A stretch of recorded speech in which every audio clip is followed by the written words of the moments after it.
The red dust of Redemption Gulch settled on everything. It coated the unpainted planks of the apothecary, filmed the inside of the water barrel, and worked its way into the seams of Eliza Hart's dress. She wiped a hand across her brow, leaving a faint streak on her skin, and focused on the gash in the miner's arm. Her stitches were small and even, a line of disciplined black thread against skin stained with silver ore and grime. The man, barely older than her 21 years, watched her hands with a kind of dazed wonder. He smelled of sweat and blasting powder. Her own scent was a mixture of carbolic acid and lavender, a constant battle between the infirmary's reality and her mother's comfort. She finished the last stitch, knotted it with a surgeon's precision, and reached for a clean linen bandage. The skills came from a bookish father who had believed a woman's mind was as capable as a man's, a notion that had died with him on the long journey west. Now, his books were her only inheritance, and his daughter was a commodity. When the miner had paid his silver coin and left, the quiet of the small shop descended again, broken only by the shallow, rattling breaths from the back room. Eliza washed her hands, the lye soap stinging the small cuts on her fingers, and went to her mother. Mrs. Hart lay propped on pillows, her skin as thin and pale as parchment. The Arizona sun that baked the world outside seemed to have drawn all the color and life from her. A cup of laudanum solution sat on the bedside table, its contents shrinking daily. "Mother, I am here," she said softly, smoothing the worn quilt over her mother's chest. The older woman's eyes fluttered open. They were the same deep blue as Eliza's, but clouded with pain and resignation. "You are a good daughter," she whispered, her voice a dry rustle of leaves. "He was here again." Eliza did not need to ask who. The presence of Ephraim Cole lingered in a room long after he had left, like the cloying scent of cheap cologne. He owned the silver mine that gave the town its name and its purpose, which meant he owned the town itself, and he owned them, body and soul, through a ledger book filled with her father's hopeful debts. The bell above the apothecary door jangled, a sharp, metallic sound that cut through the afternoon heat. Eliza's shoulders tightened. She knew the heavy tread of Marshal Caleb Boone, and he never walked alone when on another man's errand. She stepped back into the main room just as the two men filled the doorway, their shapes blocking out the relentless sun. Ephraim Cole was a man whose clothes were always too fine for Redemption Gulch. His suit was dark wool, his boots polished to a high shine, a thick gold chain stretched across his vest. He smiled, a practiced display of white teeth that never reached his eyes. Marshal Boone stood just behind him, a hulking figure in dusty leather. His face was a landscape of grim lines, and the star on his chest was as dull as his gaze. He rested a hand on the butt of his pistol. It was not a threat. It was a statement of fact. "Miss Hart," Cole said, his voice smooth as oiled machinery, "I trust your mother is comfortable." "As comfortable as can be expected," Eliza replied, her voice level. She stood behind the counter, a barrier of oak and glass jars filled with herbs. "I have come to discuss our arrangement, a matter of business, and, if I may be so bold, of affection." He slid a folded document onto the counter. "A marriage contract. Your mother has already given her blessing. It is the most sensible solution. The debt is cleared, your mother's care is assured, and you, my dear, will have a place of honor in this town. My mother is not well. She would agree to anything that she thinks will secure my future." Eliza did not look at the paper. "I am not property, Mr. Cole, to be traded for a debt." Cole's smile thinned. "Property is a harsh word. I prefer to think of it as a partnership, a union. Marshal Boone here is a witness to the fairness of my offer." The marshal grunted. "The law is the law. A debt must be paid, one way or another." Eliza's gaze flickered between them. Cole was the puppeteer, his words the strings. Boone was the cudgel.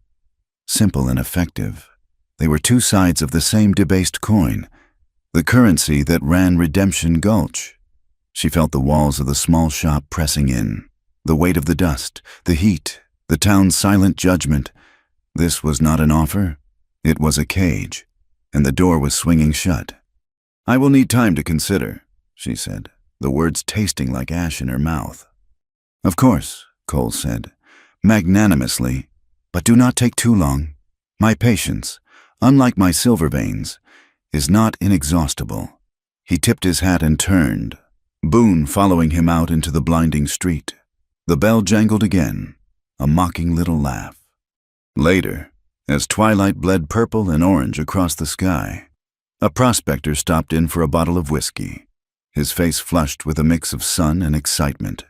He spoke of tracks found near the old mission springs. "Apache," he said, his voice low and conspiratorial. "A whole band of them, moving silent as ghosts. They say the army is spread too thin chasing rumors in the north." The word spread through the town like a fever. Men gathered at the saloon, their talk growing louder and uglier with every drink. The blacksmith began sharpening axes that were not meant for timber. Fear was a commodity more valuable than silver in Redemption Gulch, and Marshal Boone was happy to trade in it. He spoke of protecting the town, of civilizing the frontier, of making a stand. His words were a drumbeat of hatred, and the men marched to it. Eliza heard it all from the shadows of the apothecary, the sounds drifting through the open window. They were afraid of a people they did not know, yet she was terrified of the men she saw every day. The Apache were a distant threat, a phantom in the hills. Ephraim Cole and Caleb Boone were the monsters at her door. That night, the wind rose. It began as a whisper, a sigh across the desert floor, then grew into a mournful howl that rattled the window panes. Dust began to seep through the cracks in the walls, a fine red powder that tasted of grit and distance. A sandstorm, the desert's occasional, violent attempt to wipe the slate clean. Eliza stood over her mother's bed. The woman was asleep, her breathing eased by a dose of laudanum, a wave of guilt, so powerful it almost brought her to her knees, washed over Eliza. To leave her was a betrayal. To stay was a surrender of the soul. She looked at her mother's face, etched with worry, even in sleep, and knew that the greatest gift she could give her was not her presence, but her freedom. To stay and be crushed under Cole's thumb would be to let her father's legacy, the belief in her spirit, die completely. Her decision, when it came, was not a lightning strike of courage, but a quiet, desperate hardening of her will. She moved with a silent purpose that surprised her. From a loose floorboard beneath her cot, she retrieved the small leather pouch containing her meager savings. She packed a canvas satchel with a canteen, a block of dried jerky, and 2 of her father's most precious books, a surgeon's field manual and a detailed text on the botany of the territory. They were her tools, her only real weapons. From the shop, she took the heavy ledger book containing records of all the medicines and supplies sold to the coal mining company, a small, foolish piece of leverage she could not bear to leave behind. The wind shrieked outside, a wild chorus of liberation and terror. It swallowed the light from the lanterns along the main street, plunging Redemption Gulch into a churning, suffocating darkness. Through the gale, she could hear the faint, frantic tolling of the church bell, its rope pulled by the wind, a desperate, unanswered prayer.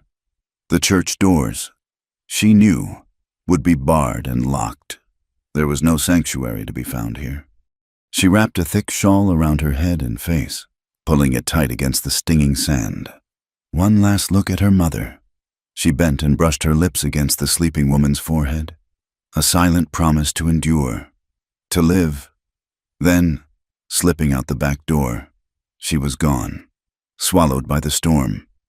Hours later, as the first hints of a bruised dawn tried to break through the dust-choked sky, Marshal Caleb Boone kicked open the door to the apothecary. He found the back room empty, save for the sleeping woman. His cold eyes swept the room, noting the missing satchel, the disturbed floorboard. A grim smile touched his lips. He strode to his office, the wind still tearing at the brim of his hat.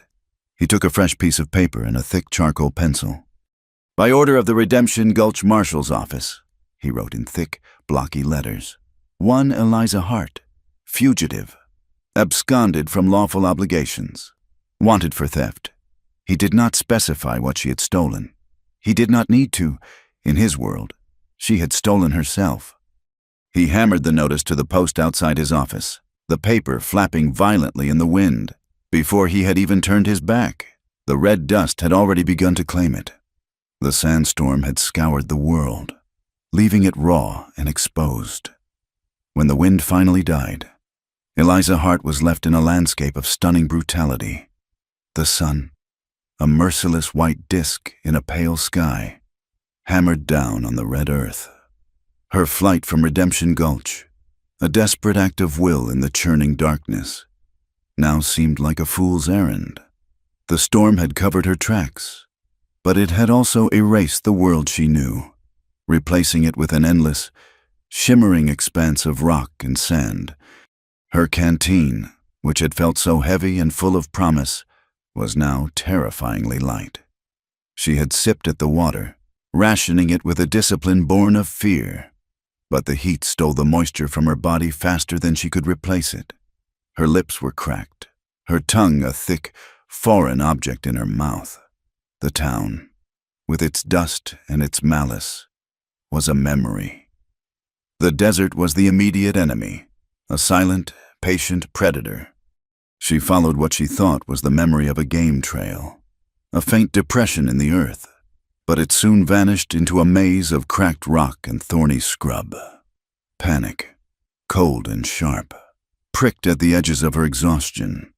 She had traded a cage of iron for a cage of heat and light. She stumbled forward, her vision blurring, the weight of the canvas satchel pulling at her shoulder. The books inside, her father's legacy, felt like lead weights dragging her down into the thirsty earth. Her wandering led her into an arroyo, a deep, dry channel carved by the violent memory of water. Its sandy bottom offered easier walking than the rocky plain above, and she followed its winding path, clinging to the foolish hope that it might lead to a spring. But the arroyo only coiled deeper into the desiccated land. The high, crumbling banks blocked any breeze and seemed to reflect the sun's glare, trapping her in an oven of her own making. She fell. It was not a dramatic collapse, but a simple, clumsy giving way of her knees. The sand was hot against her cheek. She tried to push herself up, but her limbs felt disconnected, her will frayed to a single, thin thread. The sun beat on her back. The thread snapped. Darkness rushed in, a welcome relief from the blinding light. Taza of the Chiricahua. Apache did not move with hope, but with knowledge. He knew this land not as an enemy, but as a difficult truth. He moved through it with a quiet economy of motion, his moccasins making little sound on the rock. He was not looking for the woman. He was tracking the shod horse of the man with the metal star, the one they called Boone. He had seen the horseman riding out from the town as the storm abated, a solitary figure moving with grim purpose. To know where men like Boone were was to know where safety was not. Taza's path was one of avoidance, a careful dance around the clumsy, violent intrusions of the newcomers. He followed the tracks to the edge of the arroyo.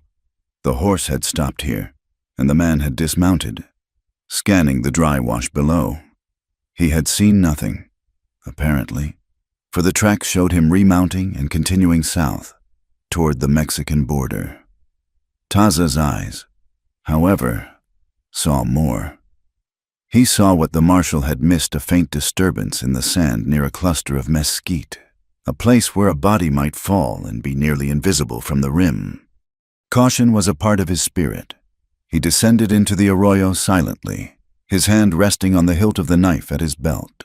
He approached the spot from downwind, his senses alert for the telltale sound of a rattlesnake's warning or the scent of a hidden threat. He found her lying face down in the sand, a white woman, by her clothes. Her dress was dark, heavy wool, a foolish choice for this country. A thick shawl lay half buried beside her, and a canvas satchel was tangled in the strap around her shoulder. He knelt, his movements fluid and precise. He placed 2 fingers against the side of her neck. A pulse, faint and rapid, throbbed against his fingertips. She was alive, but only just. He turned her over gently. Her face was flushed with sun and streaked with the red dust that was now caked to her skin. Her lips were swollen and split. He saw the empty canteen lying nearby. Thirst, it was the great killer, the one that made no sound. He worked quickly. He unslung his own waterskin, uncorked it, and wet a piece of clean cloth from his pouch. He squeezed a few drops of water onto her lips, then gently wiped the grit from her face. He did this again and again, a slow, patient process of reintroducing life. He lifted her head and shoulders, cradling her with a surprising tenderness, and brought the waterskin to her mouth, letting only a tiny trickle pass her lips. From his pouch, he took a handful of crushed leaves, a mixture he had prepared for burns and bites, and mixed them with a few more drops of water to make a paste. He applied it carefully to her cracked lips and the worst of the sunburn on her face and neck. Then, with an ease that belied her weight, he lifted her and carried her to the deep shade of an overhanging rock ledge a few yards away. He laid her down gently and positioned her satchel as a pillow beneath her head. He had done what he could. The rest was up to her spirit. Eliza woke to the sensation of water.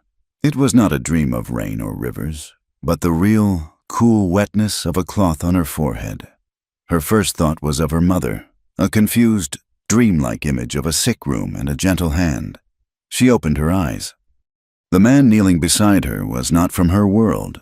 His skin was the color of the red earth, his black hair long and tied back with a simple leather thong. He wore buckskin leggings and a breechcloth, his chest and shoulders bare, crisscrossed with old, faded scars. A knife hung at his waist. He was an Apache. Every story she had ever heard in Redemption Gulch slammed into her at once. Savage, hostile, killer. A wave of pure, undiluted fear, more powerful than her thirst or exhaustion, seized her. She made a sound, a dry, rasping gasp, and tried to scramble away, her limbs refusing to cooperate. The man did not move. He simply watched her, his dark eyes unreadable. He held up his empty hands, palms forward, a gesture of peace that was as old as the hills around them. He said nothing. He let the silence stretch, giving her fear room to breathe and, perhaps, to subside. He reached for his waterskin, which lay on the ground between them, his movements slow and deliberate. He held it out to her. Eliza stared at it. It was life, and it was being offered by the very specter of death she had been taught to fear. Her body screamed for it. Her mind, poisoned by the town's hatred, screamed a warning. "Water," he said. The word was low and guttural, his English accented but clear. She shook her head, a small, jerky movement. She was trapped. The arroyo walls were a prison, and he was the guard. He set the waterskin down on the sand, well within her reach but away from him. Then he sat back on his heels, putting more distance between them. He simply waited. The minutes crawled by. The sun moved across the sky, and the shadow they sat in began to shrink. Thirst was a physical pain now, a fire in her throat. She looked at the man. He was not looking at her, but at the arroyo wall, his profile sharp and still against the crumbling rock. He seemed as patient as the stone itself. Finally, her body won the war against her mind. With a trembling hand, she reached for the waterskin. It was heavy, and she fumbled with the stopper. She drank, the water shocking her system with its cool relief. She drank too much, too fast, and choked, coughing violently. The man moved then, coming to her side. He took the waterskin from her hands. "Slow," he said, his voice not unkind. He held it for her, tilting it just enough for her to sip. When she had finished, she leaned back against the rock, her breathing ragged. Her fear had not vanished, but it was now joined by a profound confusion. He had not harmed her. He had helped her. "Thank you," she whispered, the words scratching her raw throat. He gave a slight nod. He looked at her worn-out shoes, then at the sky. "We cannot stay here." "Where else is there?" she asked, her voice filled with a despair she could no longer hide. He pointed up the arroyo, in the direction he had come. "There is a spring, 2 days' walk. I will take you to the water. Then you will go your way. I will go mine." She stared at him, trying to parse the meaning behind the simple words. It was not an offer of friendship. It was a transaction. Her survival in exchange for a temporary truce, a journey to a spring, and then they would part. It was a lifeline. But he was an Apache. Marshal Boone was hunting for her. What if this was a trap? What if he was leading her to his people, to a fate worse than dying of thirst in an arroyo? Then she looked at his eyes. They were dark and deep, and in them she saw not malice, but a kind of weary watchfulness. He looked at her as if she were not a prize or a threat, but simply a fact of his landscape, a fallen bird he had chosen not to step on. She had run from the certainty of a life she did not want into the uncertainty of a death she was not ready for. Now, a third path had appeared. It was terrifying, unknown, but it led to water. She gave a small, almost imperceptible nod. It was the only answer she had left. The journey was a silent one, measured in the slow passage of the sun and the shifting length of their shadows. Taza moved with a tireless, rhythmic gait that seemed to consume the miles without effort. He was a part of the landscape, his moccasins leaving barely a whisper on the sun-baked earth. Eliza followed, a small, dark figure against the vastness of the red rock and pale sky.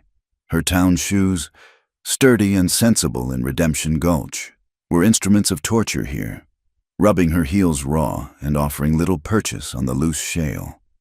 She walked in a haze of pain and determination.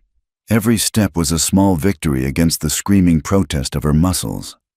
He never seemed to look back, yet he always paused just as she reached the limits of her endurance, stopping in the sliver of shade cast by a towering rock formation or a gnarled, ancient juniper. He would uncap his water skin and offer it to her without a word. She would drink, hand it back, and they would continue. It was a communication stripped down to the bare essentials of survival water, shade, and the unspoken agreement to keep moving. She learned to read his stillness. A slight tilt of his head meant the presence of a hawk circling high above. A brief pause where he seemed to be tasting the air meant a change in the weather was coming. He walked around a patch of seemingly empty ground, and a moment later she heard the dry, terrifying rattle of a snake she had not seen. He was her guide, her protector, and her captor, all at once. The fear she had felt in the arroyo had not vanished, but it had changed, evolving into a tense, watchful curiosity. He was nothing like the monsters from the town stories. He was simply a man, and the land was his home. On the afternoon of the second day, he stopped at the top of a rocky incline and pointed.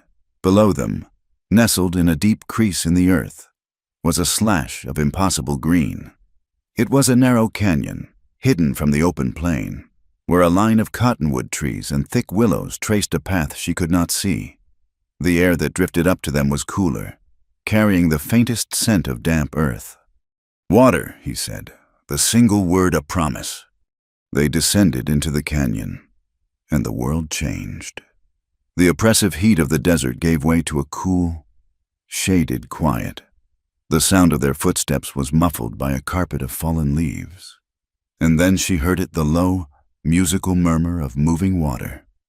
The spring was not a gushing fountain, but a gentle seeping from a fissure in the rock wall. It collected in a series of clear, shallow pools, spilling from one to the next before disappearing into the sandy soil. Velvet green moss clung to the stones, and tiny ferns grew in the damp crevices. It was a sanctuary, a secret whispered by the earth. Eliza dropped her satchel and knelt by the first pool. Plunging her hands into the cool water, she splashed it on her face, washing away the layers of dust and sweat, the feeling so exquisite it was almost painful. Taza watched her for a moment, his expression unreadable. "Rest here," he said. He took a small, tightly woven basket from his pack. I will find plants. For your feet." He turned and walked away, his form disappearing into the thick willows downstream, leaving her completely alone for the first time since he had found her. The silence he left behind was profound. For 2 days, his presence had been a constant, a focal point for her fear and her hope. Now, there was only the sound of the water and the rustle of the leaves in the gentle breeze. She was filthy. The grime of the journey felt like a second skin, a layer of desperation and flight she longed to shed. A feverish heat still radiated from her body, a lingering effect of her time in the sun. The pool before her was clear and inviting, deep enough in the middle to sit in. A flush of shame, hot and immediate, rose in her. To disrobe, even here in this hidden place, felt like a transgression. It was an idea so foreign, so deeply ingrained in her by a lifetime of modesty and grim propriety, that her hands trembled at the thought. But the need to be clean, to be whole again, was a more powerful force. This was not Redemption Gulch. There were no prying eyes, no judgmental whispers.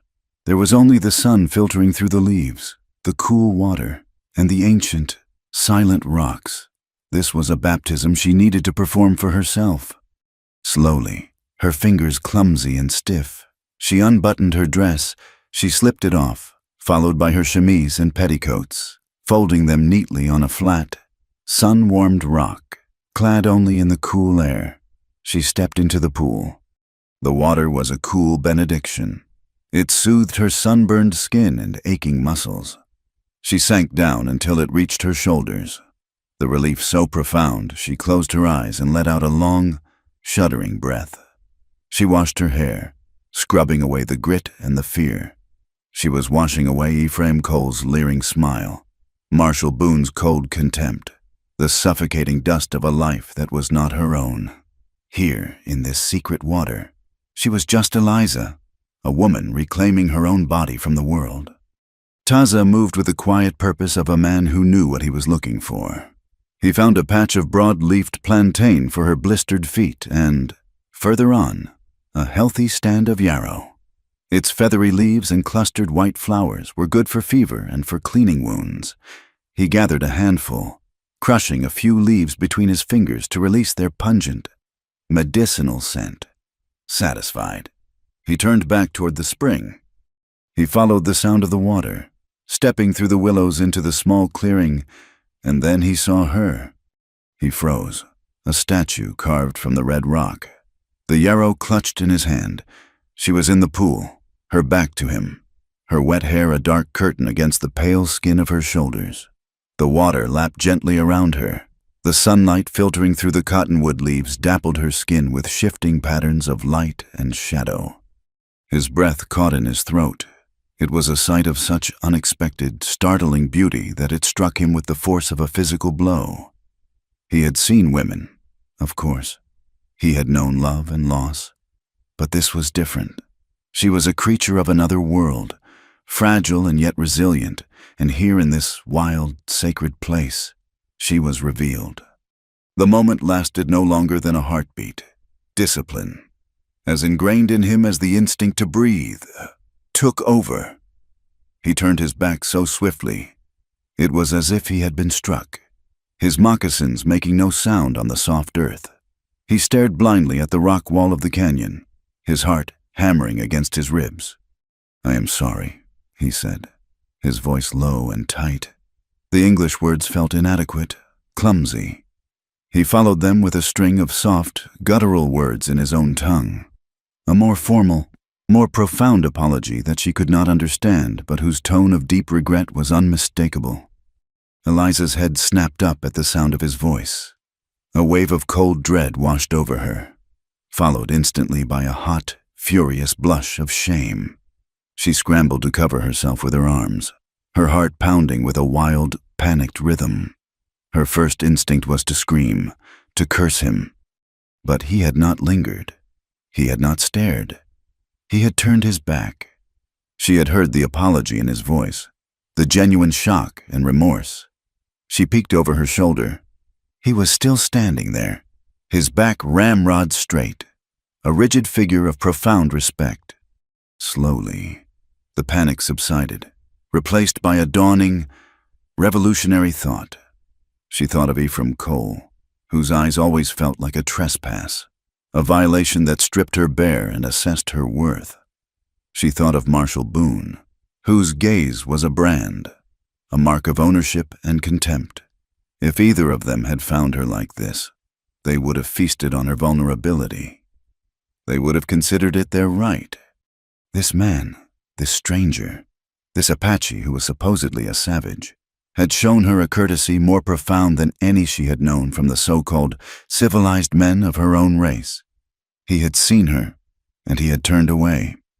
He had apologized. A new understanding settled over her, a truth that resonated deep in her soul. An Apache found the virgin bathing by mistake. His eyes claimed what his hands only dared to dream. The word claimed was not about possession. It was about recognition, an involuntary acknowledgement of beauty that his honor, his very being, would not allow him to defile. It was the vast, unbridgeable gulf between protection and ownership. In that single, fleeting moment, he had given her a gift she had never received before, the gift of her own sanctity. Her shame dissolved, replaced by a strange, new feeling. It was not fear, it was a kind of quiet awe. She stood up, the water sluicing from her body, and calmly reached for her clothes. When she was dressed and her hair was combed through with her fingers, she spoke, her voice steady. "You can turn around now." Taza turned slowly. He did not look at her face, but at the ground between them. He held out the yarrow.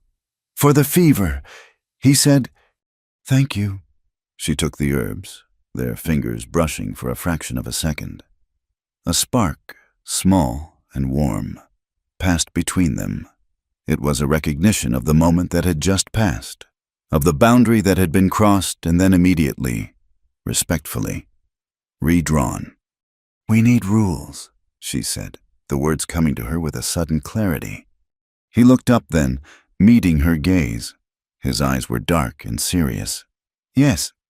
"When you are coming near, you will make a sound, a cough, or you will whistle. You will let me know you are there." He nodded. "I will." "And the fire," she continued, feeling her way through this new territory. "At night, you will sleep on that side. I will sleep on this one." Again, he nodded. "It is a good rule." Their pact was sealed, not with a handshake, but with a quiet exchange of words, a shared understanding that was more binding than any written contract. A fragile trust had been born in the cool, clear water of the hidden spring. Miles away, under the same unforgiving sun, two cowboys watered their horses at a muddy stock tank. One of them unfolded a crumpled piece of paper he had gotten from a freighter just outside of Redemption Gulch. "Look at this," he said, nudging his partner with an elbow. "Marshall Boone's offering a reward." The other man squinted at the paper. "For that Hart girl, the one who works at the apothecary, what'd she do? Steal some laudanum. Says here she absconded and theft $100. His eyes scanned the bottom of the notice. 50 if she is brought back rough. He let out a low whistle. For $50, a man might not be too careful about how rough he gets. He folded the paper and tucked it into his saddlebag. $100 was a fortune. It was enough to make a man look very hard as he rode through the canyons. The nights in the canyon were as profound as the days were brilliant.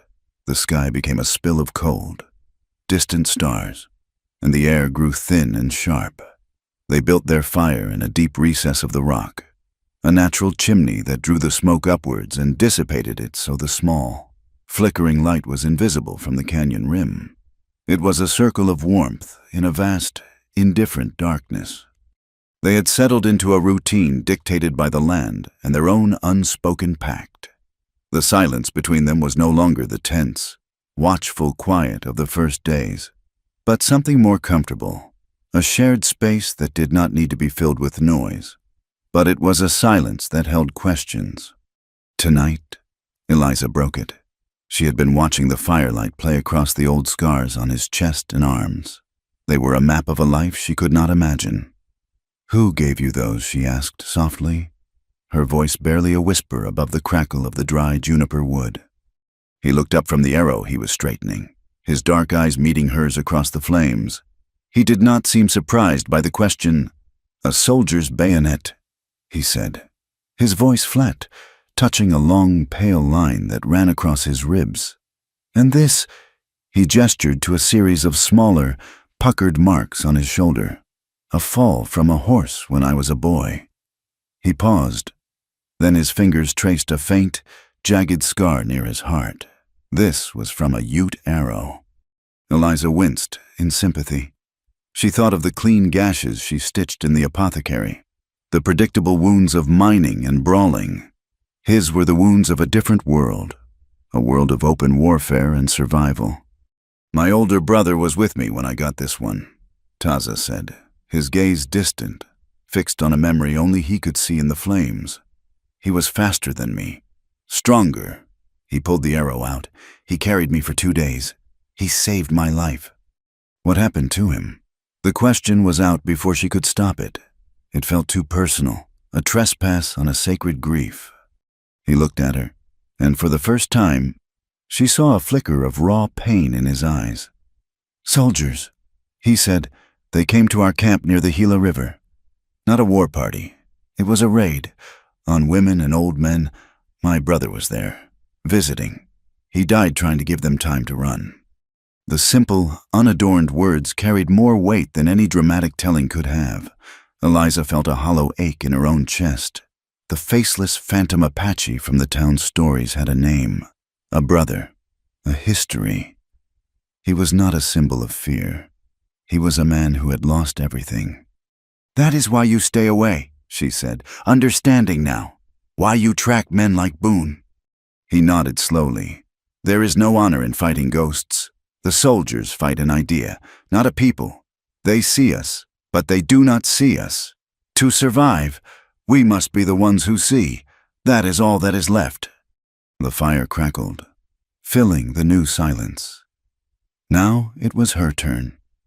It was the law of the campfire, an unspoken exchange of truth for truth.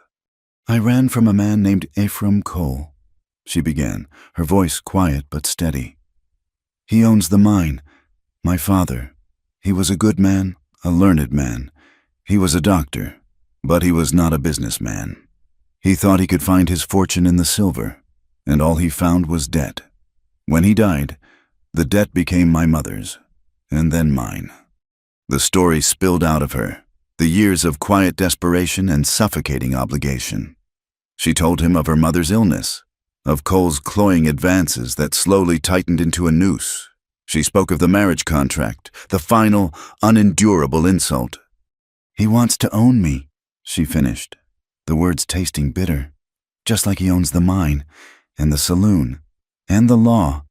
Marshal Boone is just his hound on a leash. I would rather die out here than be his property." Taza listened without interruption, his face a still mask in the firelight. When she was done, he said nothing for a long time.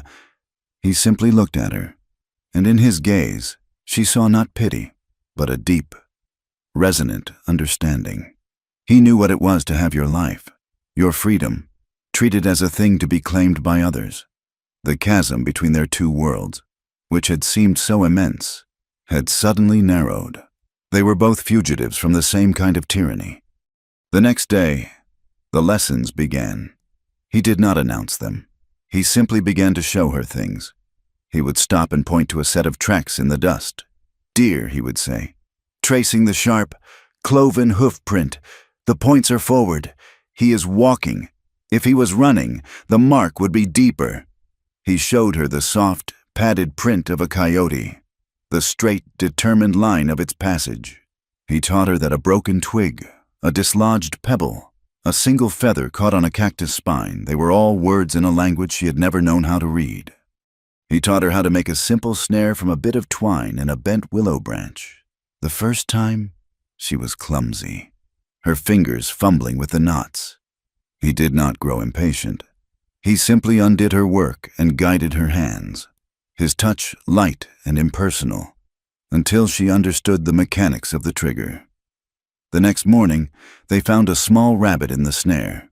He showed her how to skin and clean it with a few deft strokes of his knife. The work was grim, but the feeling of providing, of not just consuming what he offered, was a revelation. One afternoon, he found a large rattlesnake coiled in the shade of a rock. He killed it with a single, perfectly aimed throw of a stone. Later, as he prepared the meat, he showed her the fangs, the venom sacs. "If it bites you," he told her, his voice serious, "do not cut the wound. Do not try to suck the poison. That is a fool's tale. You must stay calm. Keep the bite below your heart." He showed her a common weed with broad, flat leaves. "Chew this, put it on the bite. It will draw the heat. It will not save you if the bite is bad, but it will give you time." He was giving her more than knowledge. He was giving her agency. With every lesson, he was chipping away at the hard shell of her fear, the deep-seated belief that she was a burden, a fragile piece of baggage he was forced to carry. She was becoming a partner in her own survival. They were following a high, narrow ridge that gave them a commanding view of the surrounding country. It was harder walking, a treacherous path of loose rock and sharp inclines. But Taza had grown watchful, his eyes constantly scanning the lowlands. Eliza was learning to walk as he did, stepping on the balls of her feet, using the terrain to muffle her sound. She was so focused on placing her feet that she did not see him freeze. He stood perfectly still, a bronze statue against the blue sky. His head cocked, he held up a hand, a silent command for her to stop. She obeyed instantly, her heart beginning to pound. "What is it?" she whispered. He did not answer. He motioned for her to get down, to stay behind a cluster of wind-scoured boulders. He crept forward, low to the ground, and peered over the edge of the ridge. He was there for a long time. When he finally crawled back, his face was grim. "3 riders," he said, his voice barely audible. "The man with the star. 2 others, they look like bounty hunters." They had found their trail. The dread she had been holding at bay for days came rushing back, cold and sickening. "They will follow us into the canyon," she said, her mind racing. "We are trapped." "No, we will not go into the canyon. We will give them no trail to follow." He led her away from the ridge, not down, but further up, into a chaotic jumble of massive, flat-topped rocks that looked like a giant's abandoned building blocks. "Walk only on the stone," he commanded. "Do not touch the dirt." It was a slow, grueling process. They leaped from one rock to another, balanced on narrow ledges, squeezed through tight crevices. Her town shoes, already in tatters, offered no grip on the smooth, sun-warmed stone. Her breath came in ragged gasps, her legs shaking with the strain, but she did not complain. She watched where he put his feet and followed, her entire world reduced to the next safe step. They were crossing a wide, sloping slab of granite when it happened. Taza, who moved with the grace and certainty of a mountain cat, took a short leap to a lower section. His moccasin landed on a patch of loose gravel, and his ankle twisted sharply under him. He let out a short, guttural grunt of pain and stumbled, his arms windmilling for balance on the edge of a steep drop. Without a thought, without a moment of hesitation, Eliza lunged forward. She grabbed his arm with both hands, her fingers digging into the hard muscle, and threw her weight backward. It was just enough. He found his footing, his body steadying, the danger passing as quickly as it had come. For a moment, they stood there, frozen. Her hands were still clamped on his arm. His skin was warm under her touch. It was the first time they had touched with purpose, not by accident. It was not the touch of a man and a woman, but of 2 allies in a dangerous world, a shared, reflexive act of preservation. He looked down at her hands, then up at her face. His dark eyes held a new light, a flicker of surprise and something else, something she could not name.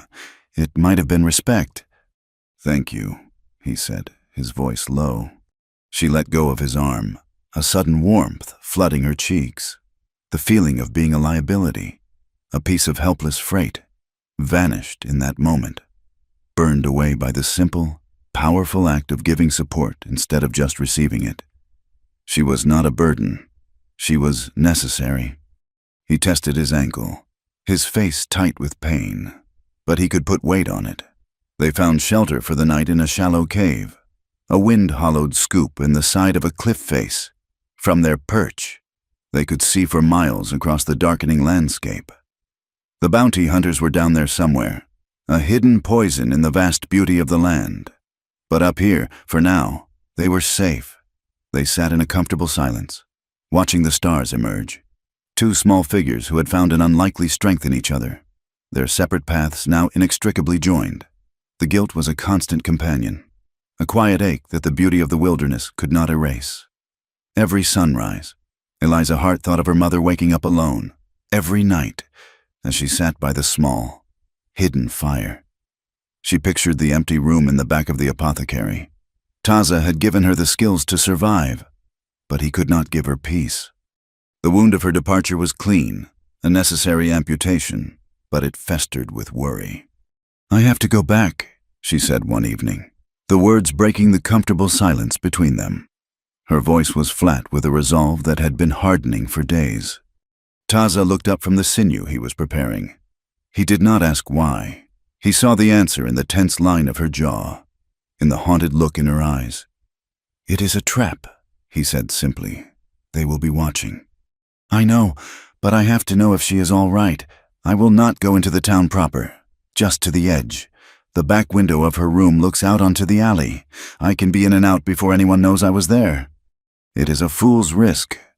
The words, though true, stung. "I am not a fool. I am a daughter. My mother is sick and alone. I left her. It is a debt I have to pay." He looked at her for a long time, his dark eyes weighing her words. He understood debts. He understood the bonds of family that pulled stronger than any rope. He had seen the change in her. She was no longer the helpless woman he had found in the arroyo. She moved with a quiet confidence now. She had learned to read the land, to find water, to be silent. Perhaps she had earned the right to take this risk. "When we go," he asked. The word "way" settled in her heart. A small, warm stone. The thought that she would have to go alone had been a cold knot of fear in her stomach. 2 nights from now, when the moon is new. They traveled only in the dark, moving through a world of gray shadows and black rock. Taza led them on a circuitous route, approaching Redemption Gulch from the north, through a series of broken hills that would discourage any casual patrol. As they drew closer, the familiar sounds and smells of the desert night were replaced by the faint, alien noises of the town, the distant bark of a dog, the clink of a bottle, the discordant notes of a badly played piano. The air grew thick with the smells of wood smoke, cheap whiskey, and waste. They left the open country and slipped into the labyrinth of alleys and back lots that formed the town's ugly spine. Here, the shadows were their allies. They moved from the back of the blacksmith's forge to the deep darkness behind the livery stable, their footsteps making no sound in the thick dust. The town, from this perspective, was a place of overflowing trash barrels and rickety, unpainted fences. It felt menacing, a coiled thing sleeping fitfully under the starless sky. The apothecary was at the end of the main street. They approached it from the rear, creeping along the wall of the neighboring assay office. Eliza's heart was a frantic drum against her ribs. She could see the window, a dark square in the back wall, her mother's window. A flicker of movement in the alley ahead made Taza put a hand on her arm, stopping her instantly. They pressed themselves into the deep shadow of a rain barrel. A man stumbled out of the saloon's back door, fumbled with his trousers, and relieved himself against the wall. He muttered a curse at the darkness and staggered back inside. They waited until the door closed, until the silence returned, thick and watchful. They reached the window. It was slightly ajar, to let in the night air. Eliza put her hands on the sill, ready to pull herself up, when a low, familiar voice drifted out from inside the shop. "Ephraim Cole. The marshal is a blunt instrument, my dear lady," he was saying. his voice oozing a false sympathy. But he is effective. Your daughter's defiance has put you both in a difficult position. Eliza froze, her blood turning to ice. A trap. Taza had been right. They were inside, waiting. A weak, rattling cough was the only answer. Her mother's cough. This can all be over. Cole continued. One word from you, a signature on this new agreement. Persuade her when she returns. The debt will be forgotten. Her name will be cleared. A long silence, broken only by another ragged cough. Eliza's hands clenched on the windowsill. Rage, hot and pure, burned through her fear. He was in there, tormenting a sick woman, using her as bait. Just then, a different sound came from the front of the alley, the heavy tread of boots. A man appeared, silhouetted against the faint light of the main street. He was carrying a crate of supplies. It was Mateo, a Mexican freighter who often brought goods from the railhead.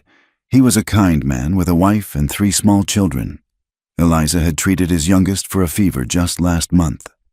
As Mateo passed the mouth of the alley, another figure stepped out of the shadows of the apothecary's front porch. Marshal Caleb Boone. "What are you doing skulking around here?" Boy Boone's voice was a low growl. "Just making my delivery. Marshal," Mateo said, his voice nervous. "To the general store." Boone took a step closer, crowding him. "You look like you're up to no good. I've had reports of thievery. Empty your pockets." "I have done nothing. I am just doing my job." Boone shoved him hard. Mateo stumbled, the crate falling from his hands and crashing to the ground, its contents spilling into the dust. "Do not talk back to me. You people think you can just—" From their hiding place, Eliza saw Taza tense, his entire body coiling like a snake ready to strike. The injustice of it, the casual, brutal assertion of power, was a language he knew all too well. Mateo stood up, his face a mixture of fear and defiance. "You have no right." "I am the right in this town," Boone snarled. He drew back his fist and struck Mateo across the face. The sound was a sick, wet thud. Mateo fell to his knees, blood streaming from his lip. Eliza let out a small, involuntary gasp. Boone's head snapped in their direction. "Did you hear that?" he growled, peering into the darkness. Before Boone could take a step, Taza acted. His movement was a blur, a flick of the wrist, a small, smooth stone, plucked from the ground moments before, sailed through the air and struck the saloon's back wall with a loud crack, far to their left. "What the hell was that?" a voice yelled from inside the saloon. The door burst open, spilling yellow light and angry men into the alley. The distraction was all Mateo needed. He scrambled to his feet and ran, disappearing into the darkness at the other end of the alley. In the ensuing confusion, with Boone trying to control the drunken men from the saloon, another voice came from the apothecary. It was Ephraim Cole, his voice sharp with anger. "You clumsy oaf," he hissed at Boone from the doorway. "I had her. She was at the window. You and your thuggery have ruined it." "I did not see anyone," Boone grumbled, shoving one of the drunks back toward the saloon. "She was there." Cole's voice was venomous. "All for nothing. After all the trouble I went to. After her mother nearly paid it all off with that useless scrap of paper for that worthless plot of land. I should have just burned the deed when she gave it to me. Now I have to hope the old woman keeps her mouth shut about it." The words struck Eliza with the force of a physical blow. Her mother had paid with the last thing they owned. A small parcel of land her father had bought years ago, a place he had dreamed of building a real house on. And Cole had taken it, hidden the payment, and continued to press his claim. He had lied. He had cheated them. The law, in the form of Marshal Boone, had been his weapon. Boone finally dispersed the crowd and stomped back toward the apothecary. "The whole town is on edge because of that Apache devil you said was out there." "A necessary fiction, Boone," Cole said, his voice dripping with contempt. "Fear keeps people in line. Now the girl has heard us. We have lost our advantage." They went back inside, and the door closed. The alley was quiet again, save for the distant, mocking piano.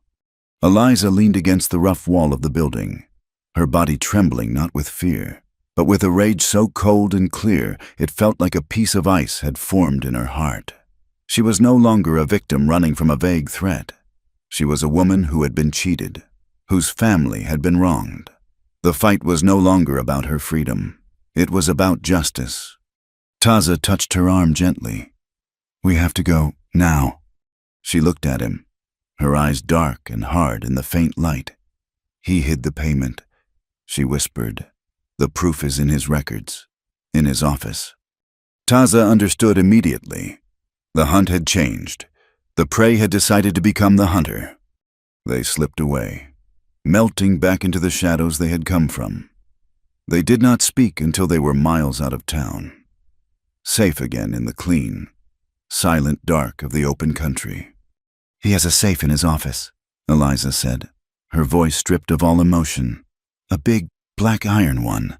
The ledger book with the record of my mother's payment will be in it, along with the deed to her land."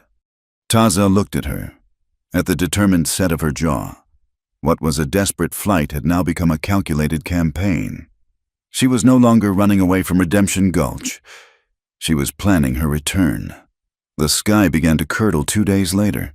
The air grew heavy and still, charged with a strange, yellow light. Taza scanned the horizon, his nostrils flaring as if he could taste the coming storm.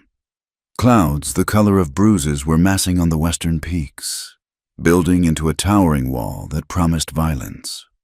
"This is our chance," he said, his voice a low rumble. "When the sky breaks, the town will look to its roofs, not its alleys. The noise will be our cover." They had spent the time planning, their conversation a quiet, focused exchange of knowledge. Eliza described the layout of the mining company office, the position of Cole's desk, the window in the back that was often left unlocked. Taza devised the diversion, a simple but effective plan to draw attention to the opposite end of town at the critical moment. He had fashioned a noisemaker from a dried gourd filled with pebbles. When thrown against a tin roof, the sound would be sharp and startling, an unnatural clatter in the chaos of the storm. As dusk fell, the first drops of rain began to fall, fat and heavy, kicking up little explosions of dust. The wind began to sigh, then moan, whipping through the canyons. They made their way toward the town, moving under the cover of the growing storm. By the time they reached the outskirts, the rain was a steady, hissing downpour. Then came the hail. It started small, like pebbles thrown against the window panes. Within minutes, the stones were the size of acorns, then walnuts. They hammered down with a deafening, percussive fury, a relentless drumming that drowned out all other sound. The tin roofs of Redemption Gulch roared like they were under assault from 1,000 hammers.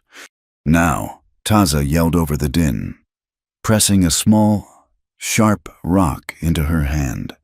"For the window latch. If it is stuck, I will be at the livery. When you hear the gourd, you will have only moments. Be swift."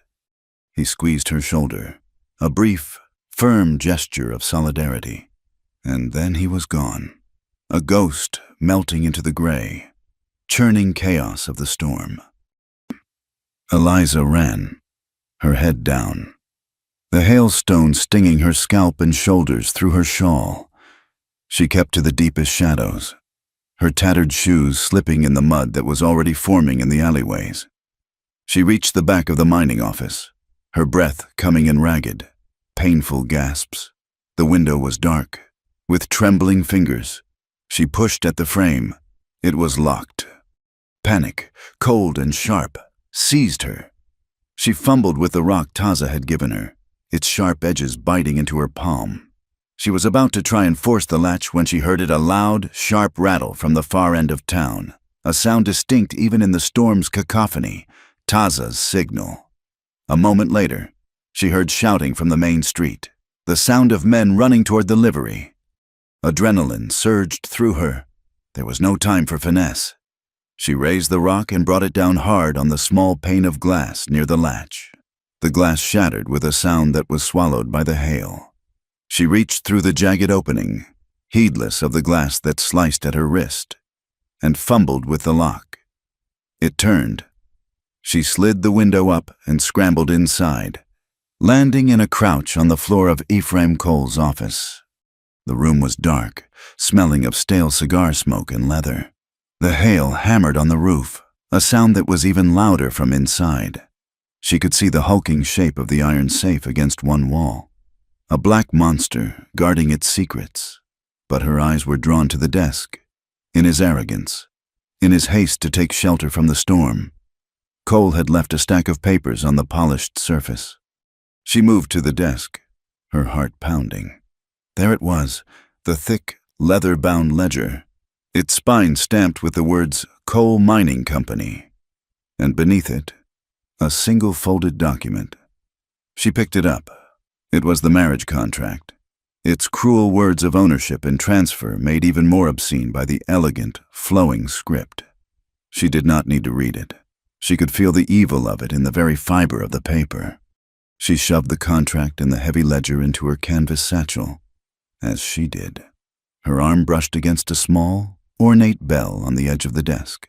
A thin, almost invisible wire ran from it, down the leg of the desk, and across the floor to the door. A silent alarm. Her stomach plunged. Had she already tripped it? There was no time to think. She turned back to the window. But a new sound cut through the storm. A deep, resonant clang. It was the fire bell, located in the tower next to the marshal's office, just 2 doors down. It was being rung with a frantic, steady rhythm.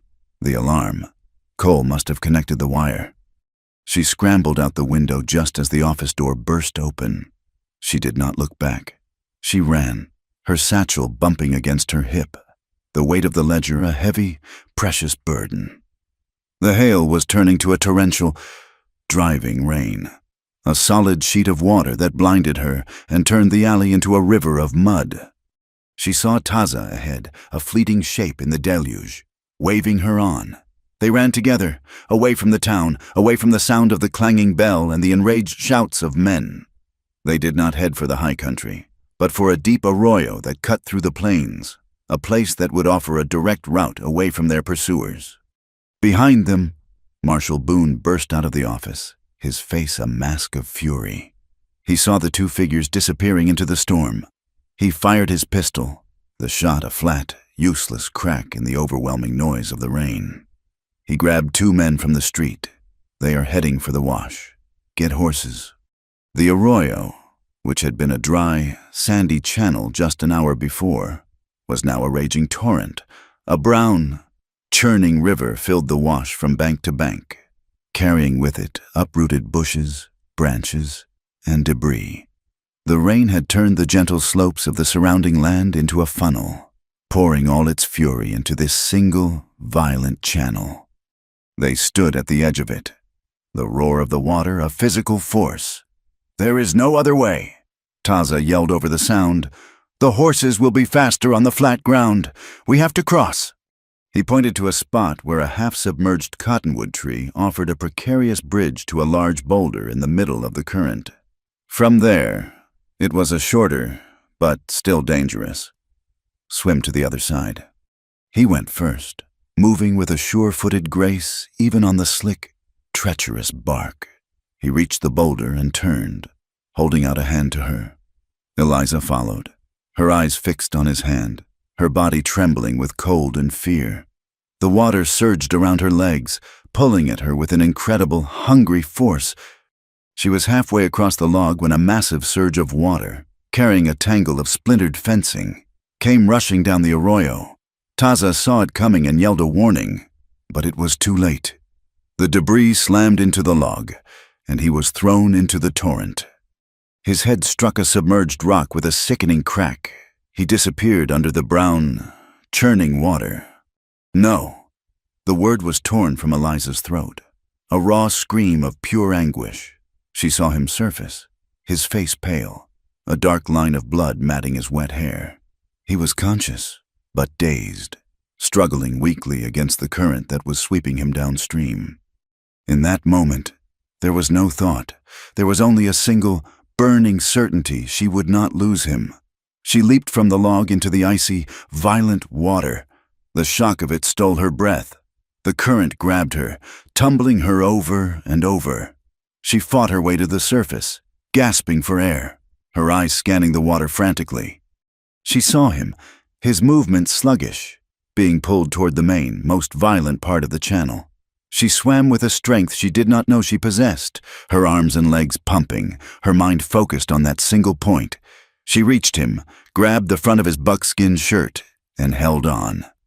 He was a dead weight, his body limp, his eyes barely open. "Pull, Eliza, pull!" she screamed at herself, her voice lost in the roar of the flood.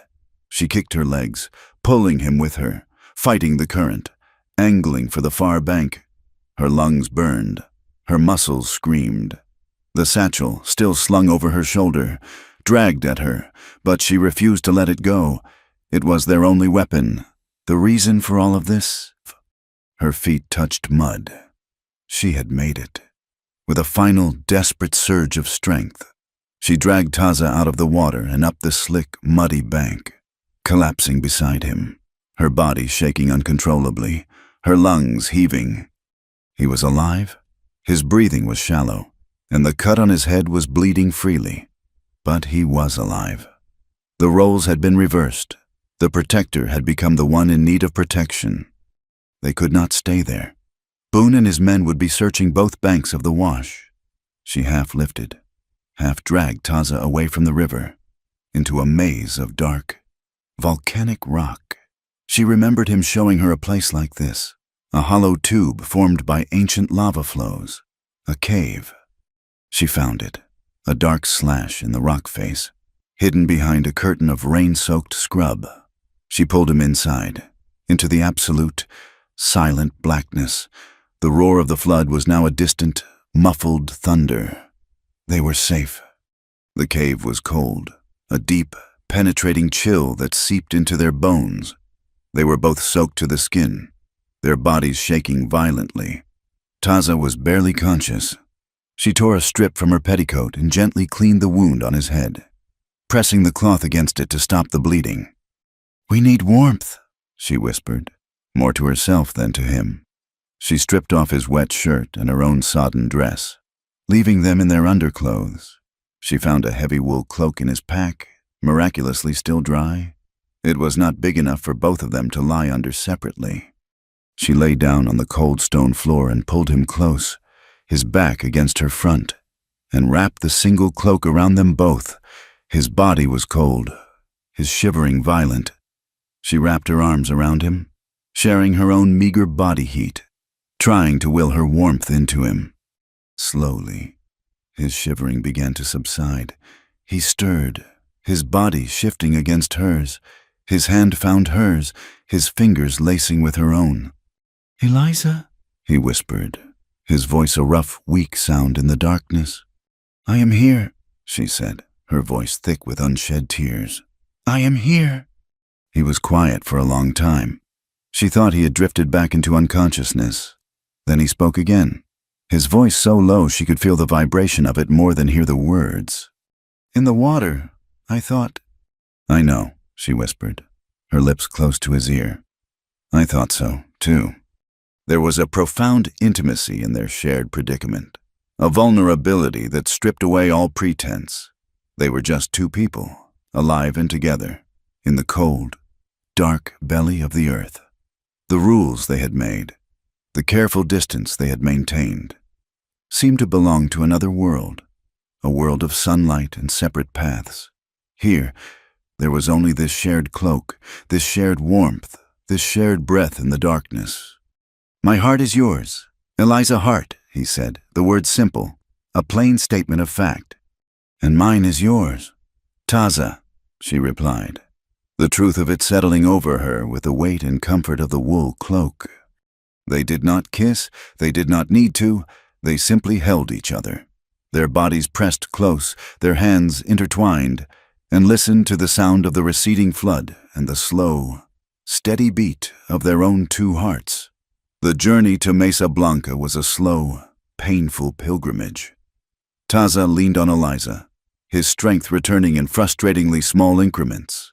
The head wound left him dizzy, and his sprained ankle, aggravated by their flight, forced a limping, halting pace. Eliza, in turn, drew strength from his need. She was no longer the follower. She was the scout, the support, the one who found the path. She wrapped his ankle with cloth torn from her petticoat, the same material she had used to bandage his head. Her satchel, containing the heavy ledger and the hateful contract, was a constant, reassuring weight on her shoulder. It was no longer just her proof. It was their shared cause. They climbed out of the lowlands, the landscape changing with every foot of elevation. The red rock and crumbling arroyos gave way to high, grassy plains dotted with juniper and piñon pine. Ahead of them, a massive, flat-topped mountain rose from the earth, its pale sandstone cliffs glowing in the afternoon sun. Mesa Blanca, the White Table. It looked like a fortress, a natural citadel against the chaotic world below. As they drew closer, Eliza saw that the only approach was a steep, narrow trail that zigzagged up the face of the cliff, a path easily defended. This was not a hiding place. It was a home. A boy, no older than 10, materialized from the rocks near the base of the trail. He held a small bow, and his dark eyes were wide and serious. He looked at Taza, then at Eliza, his gaze lingering on her pale face and strange, ruined clothes. Taza spoke to him in the soft, flowing language of his people.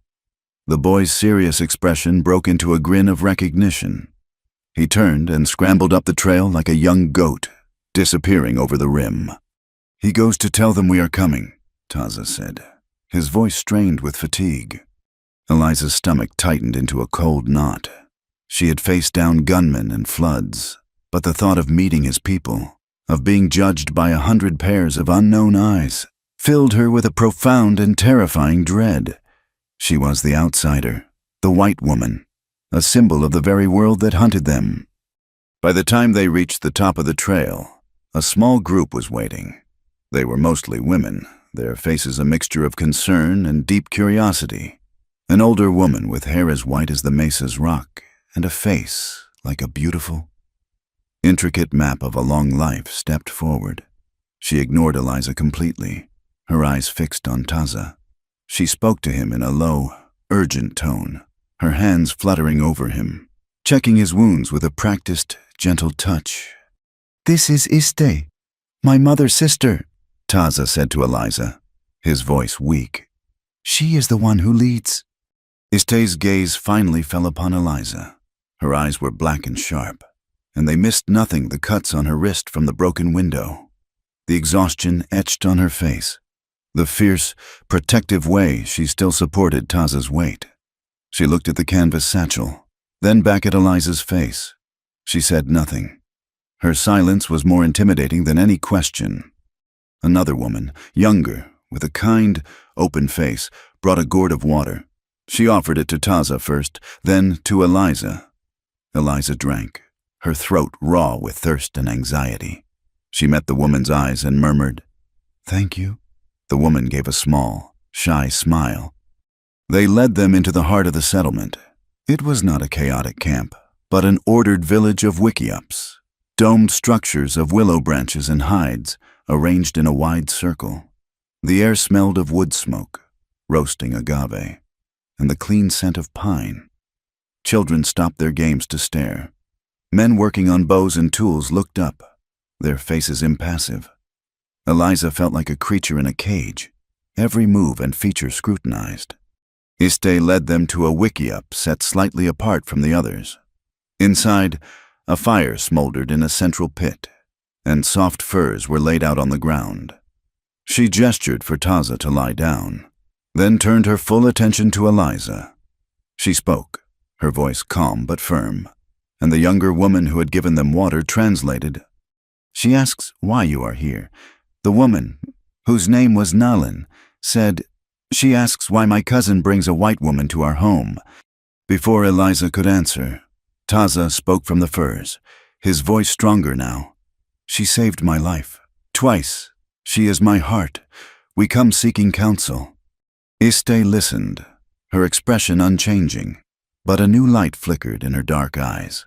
She looked from Taza to Eliza, and then she nodded slowly. She pointed to a bowl of water and some clean cloths.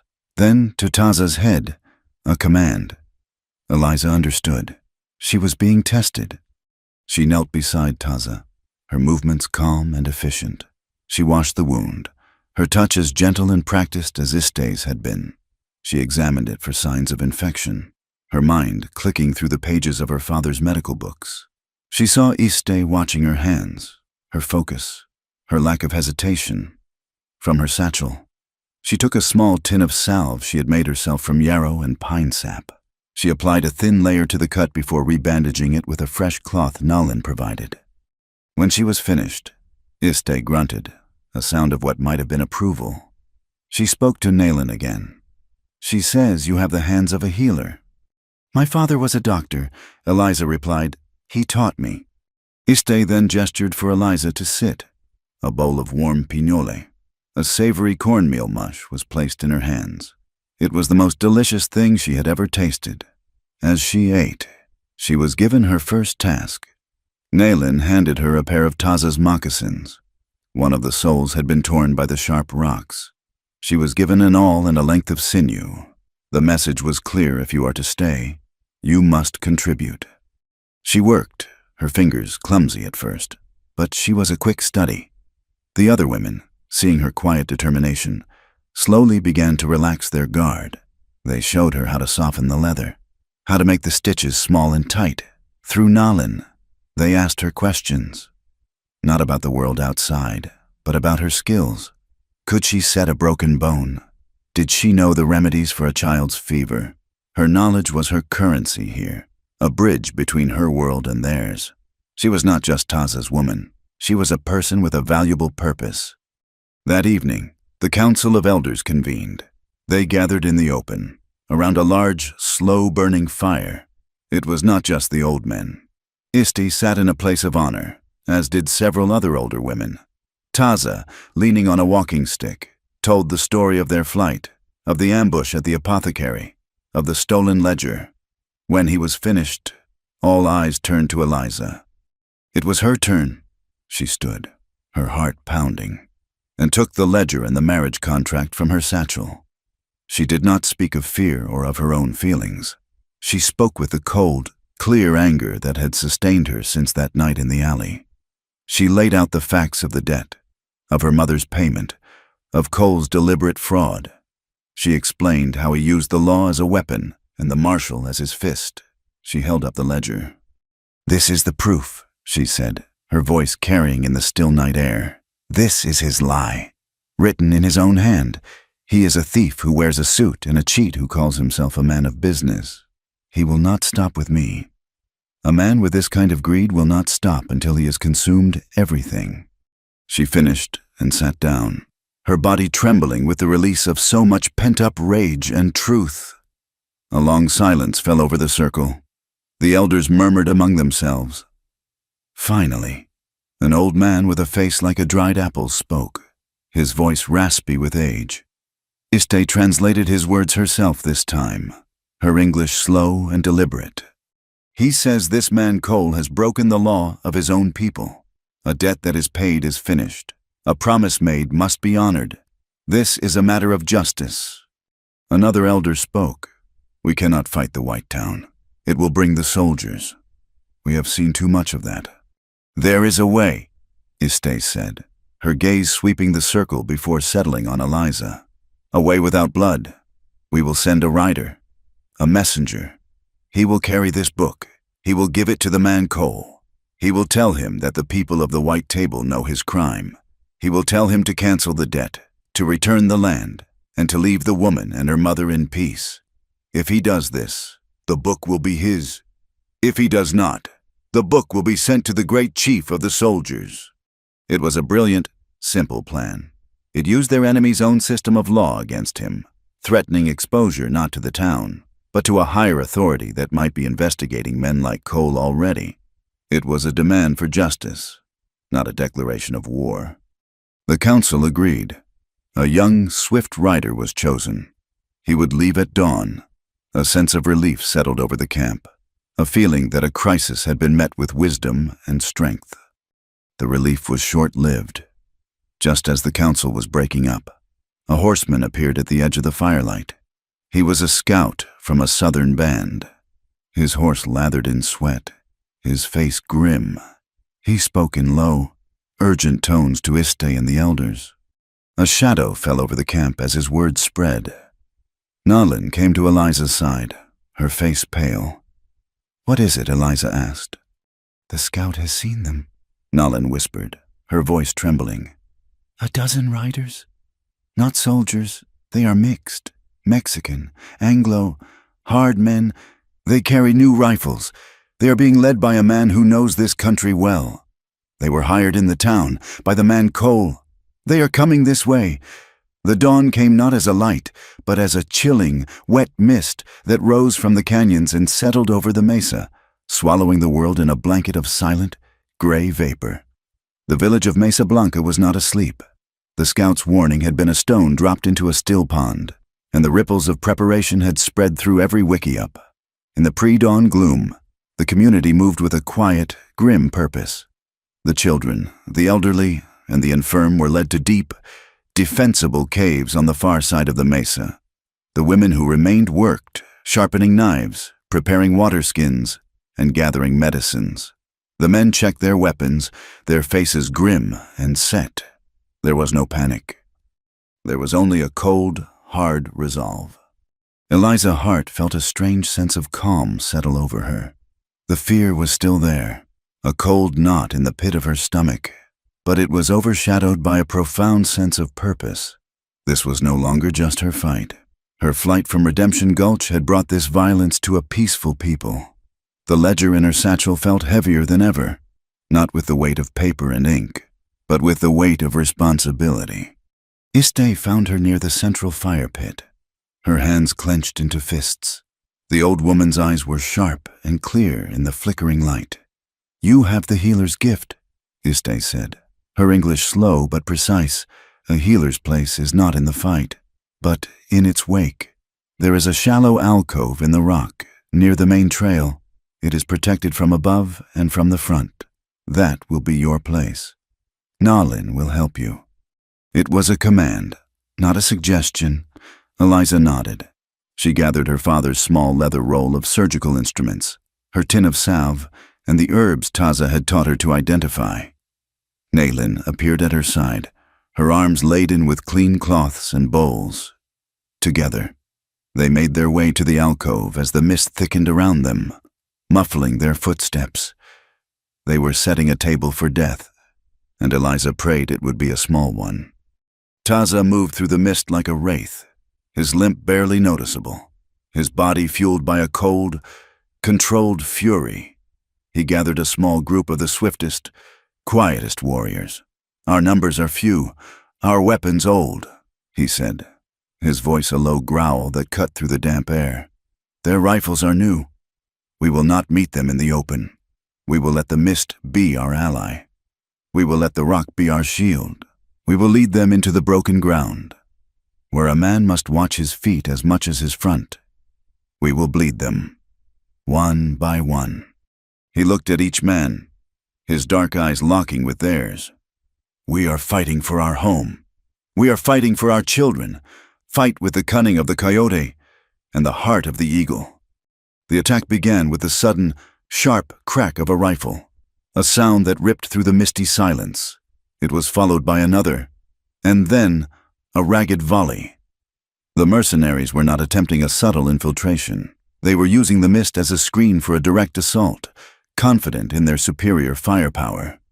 Shouts and war cries echoed through the vapor, creating a disorienting sense of chaos. Eliza's hands began to tremble. She clasped them together, forcing them still. She laid out her father's instruments on a clean cloth, the scalpel, the probe, the suture needles, all gleaming dully in the gray light. Nalin placed a large bowl of fresh water beside her. They waited, listening to the terrifying sounds of the unseen battle. The first casualty was a young warrior named Kani. He was carried in by two others, a dark, wet stain spreading across his buckskin shirt. A bullet had torn through the fleshy part of his shoulder. Eliza's training took over, pushing the fear into a small, locked room in the back of her mind. "Lay him down, gently," she commanded, her voice steady. "Nail in. Hold the pressure here." She worked with a swift, focused intensity. She cleaned the wound, her fingers probing gently to ensure the bone was not shattered. The bullet had passed clean through. It was a blessing. She packed the wound with a poultice of chewed herbs that Iste had given her, then sutured the skin with small, neat stitches, just as she had done for the miner in Redemption Gulch what felt like a lifetime ago. The sounds of the battle grew closer. A confusing mixture of rifle shots, shouts in English and Spanish, and the defiant cries of the Apache warriors. Taza's plan was working. He was drawing the attackers away from the main camp, pulling them into the maze of rocks and crevices that only his people knew well. A new wave of fighting erupted near Eliza's makeshift infirmary. A group of mercenaries, trying to outflank Taza's warriors, stumbled into a small box canyon. The fight was short and brutal. A moment later, 2 more wounded Apache were brought to her. As she worked, she was dimly aware of a figure falling just outside the alcove. When she finally looked up, her hands covered in blood, she saw him. He was one of the attackers, a boy of no more than 17, his face covered in freckles and fear. He had a deep gash in his leg, and he was trying to crawl away, leaving a trail of blood on the damp rock. One of the Apache warriors, a grim-faced man whose arm was in a sling, stood over the boy, raising a heavy stone club to finish him. No, Eliza's voice was sharp, a command that cut through the air. The warrior paused, looking at her with confusion and anger. "He is the enemy," he grunted. "He is a child," she said, getting to her feet and placing herself between the warrior and the boy. "And he is wounded. My place is to heal, not to judge." She stared at the warrior, her blue eyes blazing with a fire he had not expected. He held her gaze for a long moment, then slowly, reluctantly, he lowered the club. He spat on the ground near the boy's head and walked away. Eliza knelt beside the young mercenary. He flinched, his eyes wide with terror. "I will not hurt you," she said softly. She worked quickly, cleaning and binding his wound, her touch gentle but firm. He watched her, his face a mask of disbelief. When she was done, she gave him a drink of water. He drank greedily, his eyes never leaving her face. The main body of the mercenaries was now fully entangled in the broken ground. They were taking casualties, their superior numbers negated by the terrain and the hit-and-run tactics of the warriors. Eliza could hear a man shouting orders, his voice thick with frustration, and then she heard another voice, one that made her blood run cold. Marshal Caleb Boone. He was not leading the charge, but moving with a group at the rear. One of Cole's men, a hired gun named Silas, was cornered behind a rock, trying to reload his rifle. "Marshal," he yelled, his voice tight with panic. "This is not what Cole said it would be. He said it was just a simple raid. He did not say anything about—" Before he could finish the sentence, Boone raised his pistol. The shot was deafeningly close. Silas's head snapped back, and he fell, his unsaid words dying with him. "He was going to run," Boone said to the other men, his voice flat and cold. "Coward." Eliza saw it all from her alcove. It was not a battlefield execution. It was a silencing. Boone was not a lawman. He was a murderer, tying up loose ends. The momentum of the fight had shifted. The mercenaries, disorganized and unnerved, began a slow, fighting retreat back toward the main trail. Taza and his men harried them, firing from the rocks, melting back into the mist before the enemy could return fire. Boone was among the last to pull back, using his pistol to cover the others. He moved methodically, his face a grim mask. As he passed below Eliza's position, he paused to reload, his broad, unprotected back turned to her. The warrior she had sutured, Connie, was lying propped against the rock wall. His rifle lay beside him. His eyes were burning with hatred as he watched Boone. He was too weak to lift the weapon himself. He looked at Eliza, then at the rifle. He shoved it toward her with his good arm. "Take it," he whispered, his voice a harsh rasp. "Avenge my brothers." The rifle was heavy in her hands. She had never fired a gun in her life, but she knew how it worked. She had seen it 1,000 times. She raised the weapon to her shoulder, the cold metal a shock against her skin. She looked down the long barrel. Caleb Boone's back filled the sight. It was a simple shot. One squeeze of the trigger, and it would all be over. The monster who had tormented her, who had threatened her mother, who had brought this battle to this peaceful place, would be gone. It would be justice. Her finger tightened on the trigger. She thought of her mother, alone and sick. She thought of Mateo, his face bloody in the alley. She thought of Silas, shot in the back by this very man. Her whole body trembled with the desire for vengeance. But then she thought of the young mercenary boy, his eyes wide with fear, and the cold, hard face of the warrior who had wanted to kill him. What was the difference between them and her? If she pulled this trigger, killing Boone in the mist would make her an assassin, not a purveyor of justice. It would make her a creature of the shadows, just like him. Justice needed the light. It needed the truth to be seen and heard by all. The ledger in her satchel was for that kind of justice. This rifle was for a different, uglier kind. With a shuddering breath, she lowered the rifle. She laid it gently on the ground beside Connie, who looked at her with utter disbelief. As the last of the mercenaries disappeared down the trail, taking their wounded with them, Taza emerged from the mist. He was covered in sweat and grime, his limp more pronounced, but he was unharmed. He saw the rifle on the ground beside Eliza. He saw the look on her face, and he saw the retreating figure of Caleb Boone, far down the trail. He understood. He looked from Boone back to her, and a slow, deep understanding filled his eyes. He did not question her. He did not need to. He simply nodded, a gesture of profound respect for a choice that was harder and braver than pulling any trigger. The mist began to burn away under the rising sun, revealing the cost of the morning's battle. Several warriors lay dead. Many more were wounded. The village had held. It had survived, but it would bear the scars of Ephraim Cole's greed for a long, long time. The message from Mesa Blanca was not a threat of war, but an invitation to judgment. It was carried by a single, unarmed rider who rode into Redemption Gulch in the broad light of day. He did not go to the marshal's office or the mining company. He went to the general store, to the blacksmith, to the saloon, and delivered the same message to all who would listen. A council will be held at the foot of the white table at noon on the third day. Come and hear the truth. Lay down your weapons and come as neighbors. Justice will be decided under the open sky. The idea was so audacious, so contrary to the cycle of violence that governed the territory, that it spread through the town like a brush fire.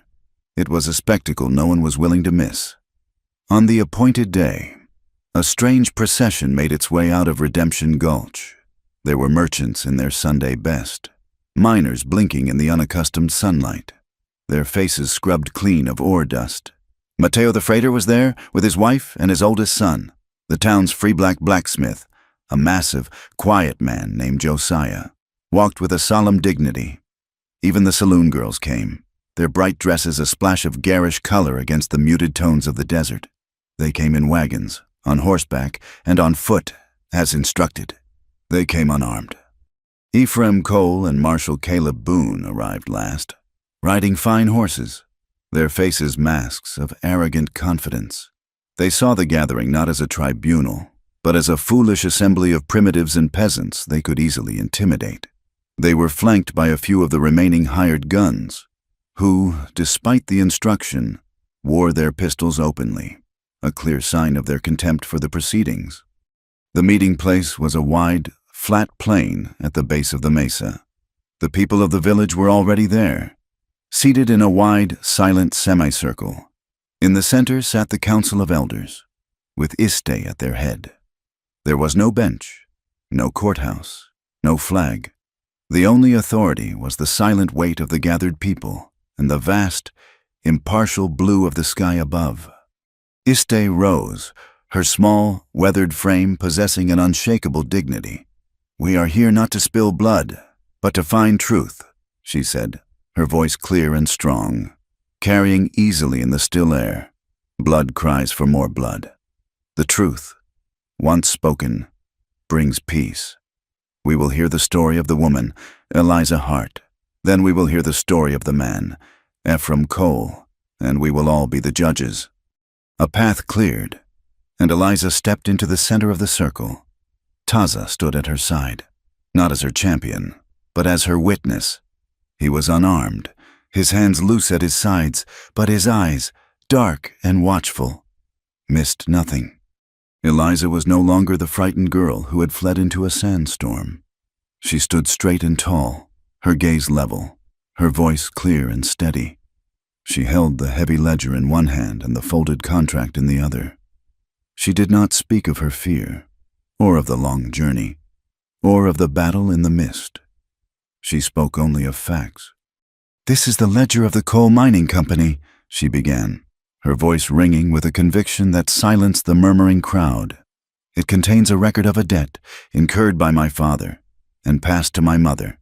And here, on this page, it shows a payment, a final payment, made with the deed to my family's land, a payment that cleared the debt in full." She held the book open for all to see. "And this," she said, holding up the other document, "is a contract of marriage. It was offered to me by Mr. Cole after the debt was already paid. It was not an offer of affection. It was an attempt at theft, using the threat of a false debt to claim me as he would claim a horse or a piece of machinery." A low, angry murmur rippled through the townspeople. Cole's face, which had been a mask of smug amusement, began to harden. "These are just papers," he sneered, his voice loud and dismissive. The hysterical scribblings of a runaway girl. "Is that so?" Mr. Cole Eliza's voice was like ice. "Then you will not object if we look at your seal." From the crowd, a small, balding man in a printer's apron stepped forward. It was Mr. Abernathy, a quiet man who was known for his meticulous nature. "I printed that contract myself, on Mr. Cole's orders," he said, his voice trembling slightly but firm. "And I have here the impression of the seal he uses for all his official business." He produced a piece of paper with a clear wax seal on it. He took the marriage contract from Eliza's hand and compared the two. The silence was absolute. "It is the same, Mr. Abernathy announced, his voice ringing with the finality of truth. "The seal is genuine." Then he looked at the ledger. He ran a finger down the column of figures. "I am not an accountant," he said, "but this entry, the one marked paid, it is in a different ink. It is fainter. It looks to me like someone tried to scratch it out, and then wrote over it again." The crowd erupted. The murmur became a roar of accusation. Cole's face went pale. "This is an outrage," he bellowed. "This is mob rule, Marshal. Do your duty." But Boone's authority was already crumbling. Mateo stepped forward, his lips still swollen and cut from the marshal's fist. "This man is not the law," he said, his voice shaking with a rage he had held in for too long. "He is a bully and a brute. He beat me in the street for no reason. I saw him." Josiah, the blacksmith, took a step forward. His massive arms crossed over his chest. "He took 2 of my best hammers last month," he said, his voice a deep, slow rumble. "Said it was a tax for protection. Protection from what? From him." One by one, others found their voice. A prospector accused Boone of claim jumping. A saloon owner spoke of paying bribes to avoid having his establishment shut down. The litany of petty cruelties and grand thefts washed over the marshal, stripping him of his star, of his power, of his legitimacy, until he was just a man, alone and exposed, in a circle of his own victims. Suddenly, 2 riders appeared on the horizon, approaching at a steady trot. They were not from the town or the village. They were tall, grim-faced men wearing dusty coats and carrying new model repeating rifles. They wore the badges of United States deputy marshals. The lead deputy reined in his horse, his eyes taking in the strange scene. "We have been tracking reports of corruption along the new rail line," he said, his voice carrying the weight of federal authority. "Reports of extortion and illegal seizure of property. Seems we have found what we were looking for." He looked directly at Boone. "Caleb Boone, you are under arrest for fraud, extortion, and suspicion of murder." Boone's hand went for his pistol, a last, desperate, reflexive act. But Taza was faster. He moved not with a weapon, but with his body. A blur of motion that sent Boone sprawling in the dust before his fingers could even touch the handle of his gun. The federal deputies dismounted, and in moments, the Marshal of Redemption Gulch was in manacles. His reign of terror over. The deputies then turned to Cole, their faces hard. "The evidence in that book will be of great interest to the territorial government," the lead deputy said. "For now, you will make restitution." In front of the entire assembly, under the unforgiving sun, Ephraim Cole was forced to sign a document, drafted by Mr. Abernathy on the back of a wanted poster, declaring the Hart family debt null and void, and returning the deed to their land. He was a broken man, his power built on lies and fear dissolving into the dust at his feet. As the federal deputies led Boone away, a new feeling settled over the plain.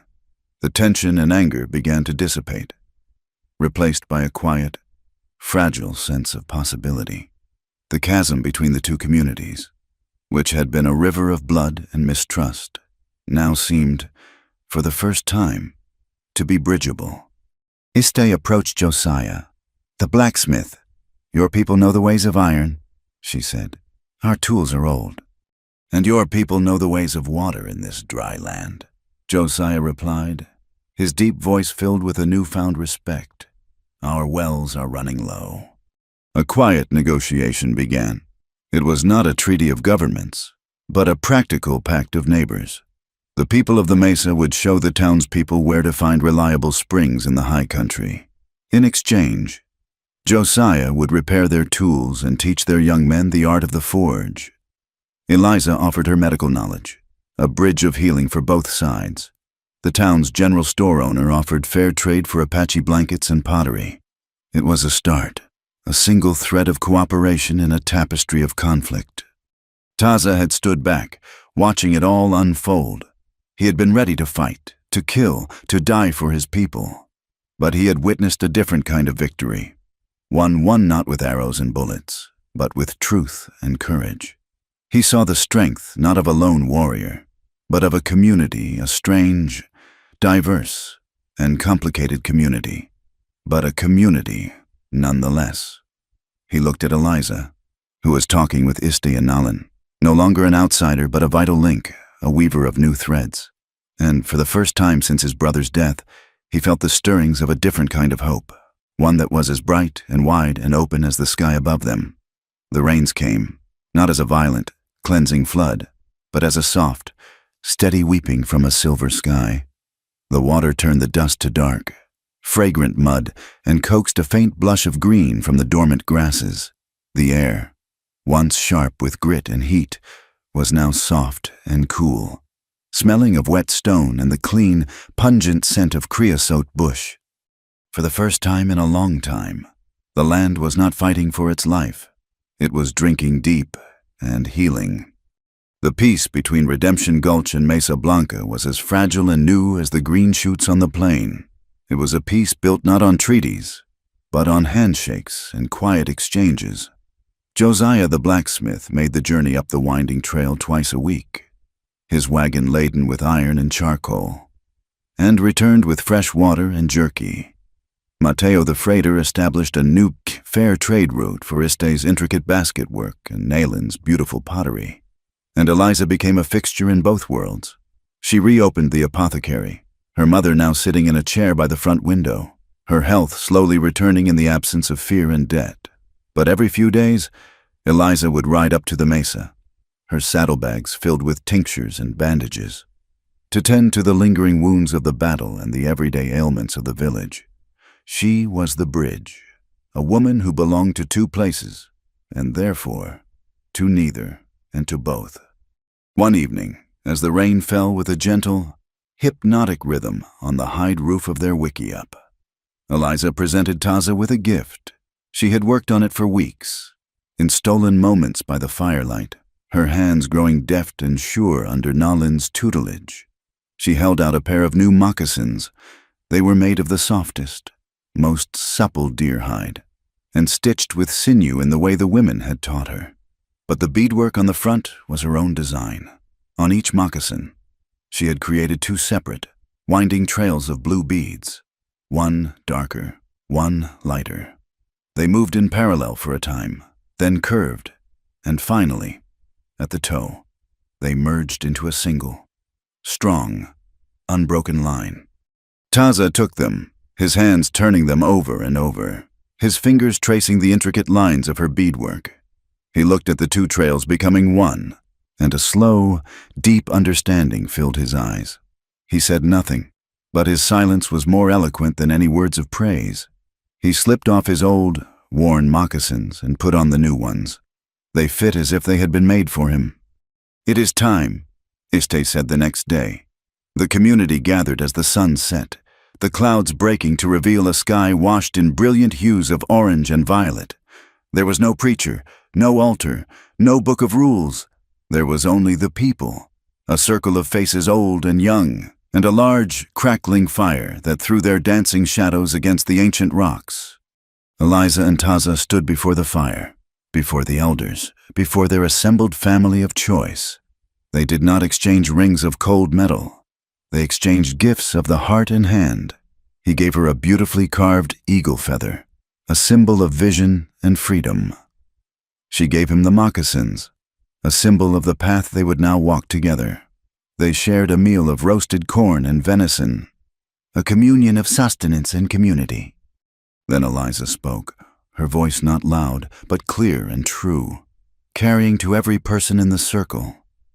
"I used to think freedom was a place you could run to," she said, her eyes finding Taza's in the firelight. "A destination. I have learned that it is not. Freedom is a choice you make, every single day. It is the choice to speak the truth, even when your voice shakes. It is the choice to trust, even when you have been betrayed. And it is the choice to love, not by holding on, but by letting go, by giving the person you love the space to be who they are. Today, I choose this path, I choose this family, I choose this man." They made their vows not to a distant God, but to each other. Their words, simple promises spoken into the sacred quiet, to protect, to honor, to listen, to be true.